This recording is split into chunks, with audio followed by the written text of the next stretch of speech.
అయిపోయింది, మొత్తం అయిపోయింది. మనమేమో స్నేహితులయ్యాం, మనకు కావాల్సిన వాళ్ళు మనకే శత్రులు అయ్యారు.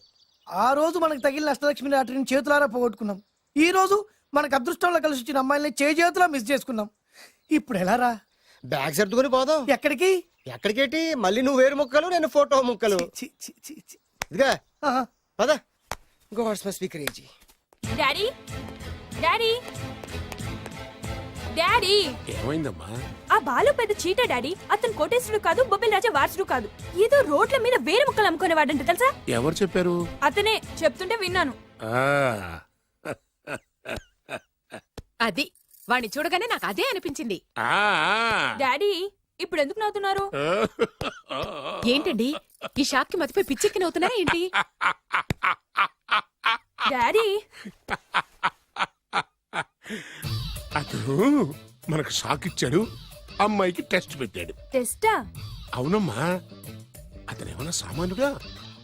1000 కోట్ల ఆస్తికి వారసుడు. అతను కాబోయేటువంటి పెళ్ళం ఎలాంటిదో ఏమిటో తెలుసుకోవడం కోసం ఈ మాత్రం టెస్ట్ పెట్టకపోతే అతను మగాడే కాదు. ఏంటండి మీరనేది? వాసి పిచ్చి మొఖమా, గొప్పాళ్ళు ఎప్పుడు అలాగే ఉంటారే. వాళ్ళు ఇంకో డబ్బున్నోళ్ళ కోసం వెతుక్కోరు, వాళ్ళని ప్రేమించే వాళ్ళ కోసం వెతుక్కుంటారు. అమ్మా, నిజంగా నువ్వు అతన్నే ప్రేమిస్తున్నావా లేక అతని వెనకాలన్న ఆస్తిని ప్రేమిస్తున్నావా అని తెలుసుకోవడం కోసం ఒక చిన్న టెస్ట్ పెట్టాడనమాట. ఇప్పుడు నువ్వు బాలమిత్ర, చందమామ కథల్లో చదువుకున్నావు కదా, మహారాజులు మారు వేషాలు వేసుకుని జనంలోకి వెళ్ళి విషయాలు తెలుసుకుంటారు అని ఆ టైప్ అన్నమాట. నిజమా? అమ్మా, ఇది నీ జీవితంలో ఒక ఎగ్జామినేషన్ లాంటిదిరా. ఇందులో నువ్వు ఫెయిల్ అవడానికి వీల్లేదు. అతను వేరు మొక్కలు అమ్ముకుని బతుకుతాను అన్నాడనుకో, మీతో పాటు నేను పూల మొక్కలు అమ్ముకుని బతుకుతాను అని చెప్పాలి. అతను గంజి తాగి బతుకుతాను అన్నాడనుకో, నేను మంచినీళ్ళే తాగి బతుకుతాను అని చెప్పు. అంతే, దెబ్బకి ఫ్లాట్ అయిపోతాడు, మన రూట్లోకి వచ్చేస్తాడు. నాన్నా, అమ్మా, నేను నీ కన్న తండ్రినిరా. నీ బాగోగుల గురించి నీకంటే నేను ఎక్కువ ఆలోచిస్తాననే నమ్మకం నీకుంది కదా. అలా ఫిక్స్ అయిపో, ఆ రూట్లో వెళ్ళిపో. ఓకే. నేనింకా రాజావారు కూడుకునే అని మీరు నమ్ముతున్నారా? ఆ ఫేస్ లో రాచగల కొట్టొచ్చినట్టు కనిపిస్తుంటే ఎవరు మాత్రం నమ్మరు చెప్పండి. మీరు బ్రోకర్ అయినా పర్వాలేదండి, మీ పాదదాసిగా పూరి గుడిసెలోనైనా సరే హ్యాపీగా లైఫ్ లీడ్ చేసేస్తాను. అరే షూర్. మీరు ఎన్ని టెస్ట్లు అయినా పెట్టండి, మా అమ్మాయే గెలుస్తుంది. ఎందుకంటే మా వింజ ప్రేమిస్తుంది మిమ్మల్ని గాని మీ ఆస్తిని కాదు. Okay okay, fix. Thank you. God bless you. Thank you so much. Shankar Dada ఏంట్రోయ్, కాలు మీద కాలు వేసుకొని దర్జాగా కూర్చోదున్నావు. మన దర్జా మనకి తిరిగి వచ్చింది కదా. ఏమైనా మనకి టైం భలే కలిసి వచ్చిందిరా. మనకు టైం కలిసి రావడం కాదు, వాళ్ళ టైమే బ్యాడు. మిస్ అయిపోయిన లాటరీ మళ్ళీ తెలియదురా మనకి. ఈ ప్రమాదం నుంచి ఓకే గానీ ఇద్దరం రాజావారి కొడుకులు అని చెప్పుకున్నాం కదా, దాని నుంచి బయటపడ్డం ఎలా? అదే కదా, ఏముంది, మ్యారేజ్ చేసుకుంటే మొత్తం మేనేజ్ అయిపోతా. ఎప్పటికప్పుడు ఏదో ఒకటి చెప్పి తప్పించుకోవడం కన్నా మనం మాత్రం చేయగలిగిందే ఉంది. ఈ రోజే నిన్ను రిలీజ్ చేస్తున్నావు. కంగారు పడకు, మళ్ళీ నేను జైలుకి వస్తాను. మళ్ళీ ఏం చేస్తావురా? చెప్పను, చేసి చూపిస్తాను. నీ కర్మ. ఇదిగో జైలుకి వచ్చినప్పుడు నువ్వు వేసుకున్న బట్టలు. ఆగ, ఇదిగో నీ వేరు ముక్క. ఈ ముక్కే నా బ్రతుకును ముక్కలు ముక్కలు చేసింది. Tiger Narasinganna, tiger Narasinganna, tiger Narasinganna, tiger Narasinganna, tiger Narasinganna, tiger Narasinganna, tiger Narasinganna. చూప్, ఈ పూలమాల వేసేది నా బాడీ కాదురా, వాడి డెడ్ బాడీకి.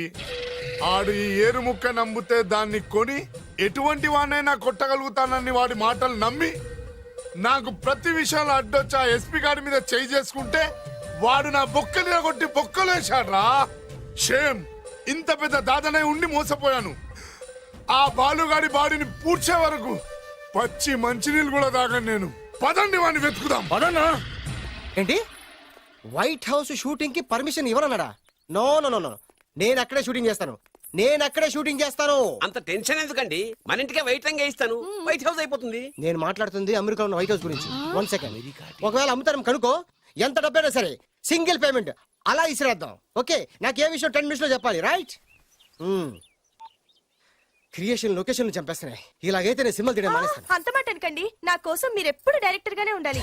మీకోసం నేను ఏమైనా చేస్తాను. అయితే మీ నాన్నగారికి ఫోన్ చేసి పెళ్లి విషయం చెప్పండి. అదే పిప్పి డుమ్ డుమ్. పెళ్ళంటే మాత్రం టెన్షన్ ఉండడం సహజమే బాబు. మీ ఇద్దరు ప్రేమించుకుంటున్నట్టు మీ నాన్నగారికి చెప్పండి. చెప్పగానే చెప్పించుని కొడతాడు. నీ రేంజ్ ఏంటి మా రేంజ్ ఏంటి అని రెచ్చిపోతాడు. అంటే మీ నాన్నగారి పెళ్లి ఒప్పుకోరా? చచ్చిన ఒప్పుకోడు. అంటే మనకి పెళ్లి జరగదా? జరగదా ఎవరు చెప్పారు? మా నాన్న నో అన్నా, నేను ఎస్ అంటాను. అయితే అల్లుడు గారు మీ నాన్న ఎస్ అంటే మీ కాపురం అక్కడ, నువ్వు అంటే ఇల్లరికం ఇక్కడ. బ్యూటిఫుల్ ఐడియా, ఇది బాగుంది. నోనో ఎస్ఓ తెలుసుకోవాలంటే ముందు నాన్నగారితో మాట్లాడాలిగా. వెంటనే ఫోన్ చేయి బాబు. You naughty aunty not at all. అల్లుడు గారు నాన్నగారు నంబర్ చెప్పండి, నేను ఫోన్ చేస్తాను. తప్పదా? ప్లీజ్ డార్లింగ్ ప్లీజ్ నా కోసం. నీకోసం నేను ఏమైనా చేస్తాను. ఆంటీ పక్కన టచింగ్ టచింగ్. అది dad dad dad. yes I got it.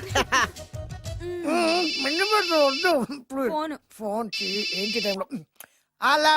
Hello daddy. డాడీనా? మీ డాడీనా? కరెక్ట్ గా టైమింగ్ ఫోన్ చేశాడు. మీ ప్రేమ వ్యవహారం చెప్పి నేను మీ అబ్బాయిని మాట్లాడుతున్నాను. నేను మీ అబ్బాయిని మాట్లాడుతున్నాను. నేను ఒక అమ్మాయిని ప్రేమించాను. చెప్పేశాడు. నేను ఒక అమ్మాయిని ప్రేమించాను. ఆ అమ్మాయి చిన్నబాబు కూతురు. ఆ అమ్మాయి చిన్నబాబు కూతురు. పెద్దబాబు కూతురు. కరెక్ట్. ఆస్తి పెద్దగా లేదు. ఆస్తి నాకు ముఖ్యం కాదు డాడీ, అమ్మాయి అంటే నాకు ప్రాణం. శబాస్ అనమాట. వాట్? నేను ఈ అమ్మాయిని పెళ్లి చేసుకుంటే మన ఆస్తిలో నుంచి చిల్లి గవ్వ కూడా ఎవరా? అవసరమైతే వేరు ముక్కలు అమ్ముకుంటాను కానీ మీరు చెప్పిన ప్రిన్స్ డయానాని మాత్రం చేసుకోను. ఎక్స్క్యూజ్ మీ, ప్రిన్స్ డయానా పోయిందనుకుంటాను. అదే డయానా సిస్టర్ ఫియానాని కూడా చేసుకోను. This is the true love.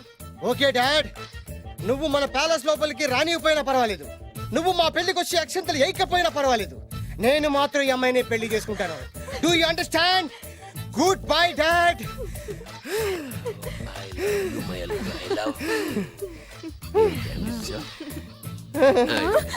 వద్దు. అల్లుడు గారు, ఫైనల్ గా మా జమీందార్ వియ్యంకుడు గారు ఏమంటున్నారు? విన్నారుగా, ఆస్తిలో చిల్లి గవ్వ కూడా ఇవ్వనంటున్నారు. మరి ఇప్పుడు ఏం చేస్తారు? మా ఇంటికి వెళ్ళిపోతా. వెళ్ళిపోతారా? లేకపోతే 1000 కోట్లు వదులుకోమంటారా? డార్లింగ్, ఆస్తి కోసం ప్రేమించే నన్ను వదిలేస్తారా? వదిలేక ఏం చేస్తాను? నా చేతిలో డబ్బు లేకపోతే నీకు ఫుడ్ ఎలా పెడతాను? అప్పో సప్పో చేసి పప్పో పచ్చడో కలిసే తిందాం అల్లుడు గారు. పచ్చడి చూసావా? డబ్బు లేదనగానే పచ్చడి అంటున్నాడు. పోనీ పరవాణం పెరుగన్నాం. పరమాన్నం పెరుగన్నం. బాగా ఆలోచించుకోండి. ఇందులో ఆలోచించడానికి ఏముందండి? వెంటనే పెళ్లి జరిపించేద్దాం. మీ ఇష్టం, తర్వాత నన్ను తిట్టుకొని లాభం లేదు. నాకు అసలే టెన్షన్ గా ఉంది. ఇందులో టెన్షన్ ఎందుకు అల్లుడు గారు? ఇలాంటివన్నీ నాకు వదిలేసేయండి, నేను చూసుకుంటాను. మై హోనా అయ్యా. ఓకే. ఆలస్యం అమృతం విషయం. ఇంకా ఈ విషయంలో నేను తేల్చాల్సింది ఏమీ లేదు. తేల్చాల్సింది పురోహితుడే. అయ్యా, వచ్చే సోమవారం ఉదయం 10:30 దివ్యమైన ముహూర్తం ఉందండి. అయితే నేను ఆ ముహూర్తానికే ఫిక్స్ అయిపోతున్నాను. నా చిట్టు తల్లి బొబ్బిల్ రాజా వారి కోడలయ్యే మధుర క్షణాలు దగ్గర పడిపోతున్నాయి. ఓ డాడీ. 10:30 పంతులు గారు, మీరు ముహూర్తం 10:29 పెట్టండి. వారి కూతురు పెళ్లి కంటే నా కూతురు పెళ్లి 1 నిమిషమైనా ముందు జరగాలి. అలాగేనండి, తదాస్తు. నా పెళ్ళేదో చేసేస్తే నేను వెళ్ళిపోతాగా. మేము అదే పని మీద ఉన్నాం, ఒకరికిద్దరం తోడున్నాం కదా. అది మా పెళ్ళి అవగానే మీ జంటకి మేము పెళ్లి చేస్తాం. ఫుల్ హంగామా చేస్తాం. యా